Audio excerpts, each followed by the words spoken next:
Chers collègues, bonjour. Alors, dans cette vidéo, je vais vous montrer comment on peut modéliser la dérive génétique à l'aide du logiciel et du modèle. Tout d'abord, je vais préciser que le résultat ne sera pas aussi élégant que ce qu'on obtiendrait avec des logiciels dédiés, comme les logiciels, comme les applications de dérive génétique que nous proposons déjà sur le site de l'Académie de Nice.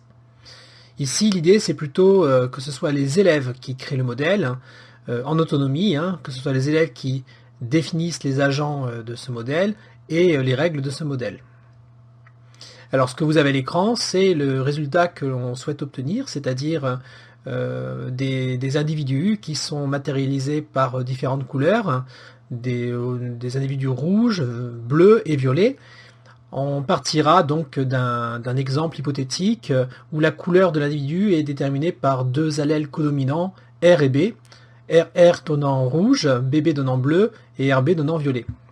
Alors si j'accélère l'animation, je vais finir par voir une couleur s'imposer. Ici on voit que petit à petit les bleus prennent le dessus. Ce n'est jamais joué d'avance, les rouges peuvent remonter, mais apparemment ça va se terminer plutôt mal pour les rouges. Alors j'attends un petit peu. Ah ben, comme quoi, ce n'est jamais perdu. Les rouges vont-ils remonter la pente grâce aux hétérozygotes? Ce n'est pas dit. Alors le problème de ces modèles, c'est qu'on est dépendant du hasard. Là voilà, au bout de près de 8000 tours, le modèle aboutit à une situation où il n'y a plus que des individus bleus. Parfois c'est beaucoup plus rapide, parfois c'est plus lent, parfois ce sont les rouges qui l'emportent. Je pense que si vous êtes habitué à ce genre de modèle, ça ne vous surprend pas. Bon, alors maintenant il est temps de créer nous-mêmes ce modèle. Alors à présent, je vais vous montrer comment créer ce modèle. Nous voici donc face à la fenêtre du modèle, je l'ai redémarré. Et la première chose à faire, c'est de fixer les dimensions de notre environnement. Alors pour que la dérive génétique soit facile à mettre en évidence, je préconise un environnement relativement petit, 20 colonnes sur 20 lignes, et je vais limiter le nombre d'agents à 30, ce qui permettra de ne pas avoir un environnement qui serait rapidement envahi d'agents. Donc voilà, le damier que nous avons face à nous, c'est l'environnement, 20 colonnes et 20 lignes, et nous allons le peupler avec trois types d'agents correspondant aux trois couleurs que peuvent présenter les individus de notre modèle. Donc je vais cliquer sur Ajouter un agent, et cet agent, je vais le nommer par son génotype, par exemple R. Je vais dire que son apparence sera celle d'un disque de couleur rouge. Pour qu'il laisse la place aux générations suivantes, je vais lui fixer une demi-vie, de façon à ce qu'il ne soit pas immortel. Donc je lui mets une demi-vie de 200 tours, ce qui veut dire qu'au bout de 200 tours, la moitié des agents de ce type auront disparu.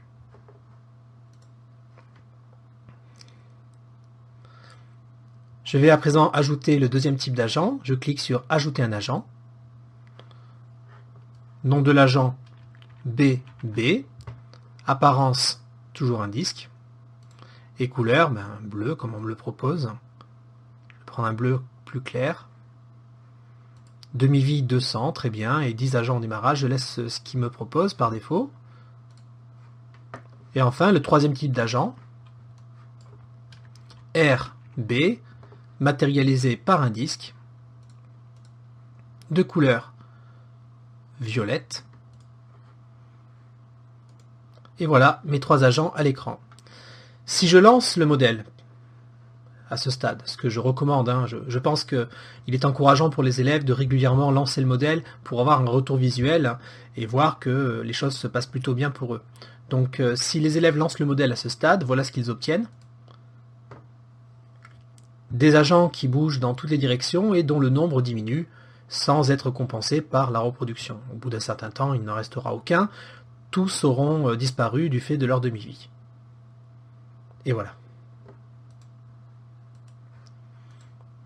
Alors ce qu'il nous reste à faire maintenant, c'est de définir des règles, des comportements à ce modèle. Ces comportements ou ces règles correspondent à ce qui va se passer lorsque deux agents se rencontrent. Je vais créer la première règle. J'appuie sur Ajouter un comportement.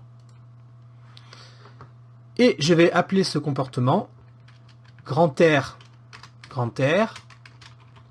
fois grand R, grand R.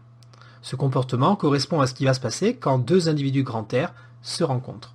Donc réactif grand R, grand R, grand R, grand R. Donc grand R, grand R et grand R, grand R se rencontrent pour donner des petits. Alors quels petits peuvent donner grand R, grand R et grand R, grand R? Uniquement des individus grand R, grand R bien sûr. Donc je remplis 4 cases avec grand R, grand R. Je vais fixer un âge minimal pour éviter que la reproduction soit trop rapide. Je vais imposer que les individus ne puissent se reproduire qu'au bout de 50 tours. Cela leur correspond à une sorte de puberté, on va dire, hein, où les individus n'auront la maturité sexuelle qu'au bout de 50 tours. Et je vais cocher ne conserver aucun réactif, ce qui fait qu'en fait, les 4 cases de la colonne produit correspondront aux enfants. Si je lance le modèle à ce stade, les seuls individus pouvant se reproduire sont les rouges. Évidemment, on va rapidement voir sur le graphique la courbe correspondant au nombre d'individus rouges augmenter et les individus bleus disparaître assez rapidement. Bon, là, je n'ai pas du tout modélisé la dérive génétique, j'ai juste montré que si les individus rouges étaient les seuls à pouvoir se reproduire, fatalement, on arriverait à un moment à exclusivement des individus rouges.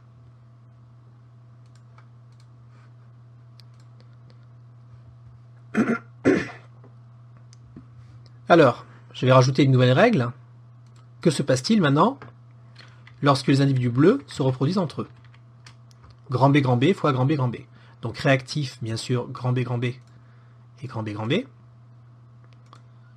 Ils ne se reproduiront que quand ils arrivent à l'âge de 50 tours. Et que donne-t-il? Que des individus grand B, grand B. La colonne de droite correspond aux enfants, donc je coche, tous les produits auront un âge de 0.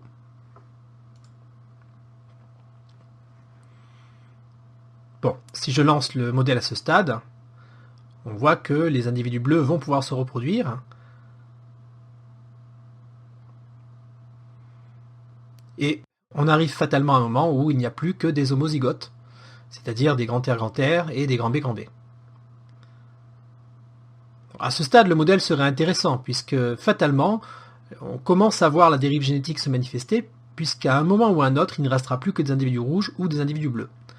Mais reste tout de même à définir les règles correspondant au croisement entre les rouges et les bleus. C'est ce qu'on va faire tout de suite, et ça va être un peu plus long. Enfin, voilà, la dérive génétique a fait son travail, il ne reste plus que des individus rouges. Alors que se passe-t-il quand un individu rouge se reproduit avec un individu bleu? Grand R fois BB. Eh bien, on obtiendra uniquement des individus grand R, grand B. Jusque-là, c'est simple. À ce stade, peut-être, il faudra que les élèves construisent un échiquier de croisement. Je coche bien sûr ne conserver aucun réactif, et je valide. Alors, à présent, on va définir la règle qui correspond au cas de figure où deux hétérozygotes se croisent entre eux, c'est-à-dire grand R, grand B fois grand R, grand B. Donc les réactifs, je mets grand R, grand B, grand R, grand B. Et pour les produits, eh bien, il faut que je construise un échiquier de croisement. Le voici. Et qu'obtient-on donc lorsqu'on croise grand R, grand B et grand R, grand B? Un grand R, grand R, un grand B et 2 sur 4 grand R, grand B. Donc c'est ce que je vais rentrer ici. Un grand R, un grand B et 2 RB. Voilà, je valide. Pour autant, ce n'est pas fini. Il faut considérer maintenant les cas suivants. Que se passe-t-il lorsque grand R, grand B croise grand R, grand R?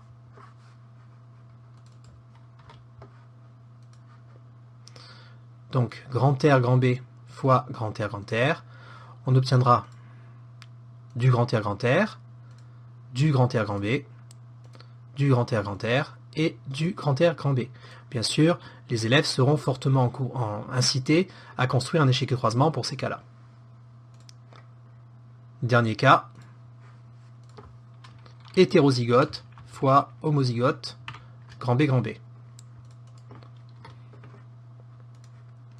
Donc grand R, grand B, grand B, grand B, on peut obtenir du grand B, grand B, du grand R, grand B, du grand B, grand B et du grand R, grand B.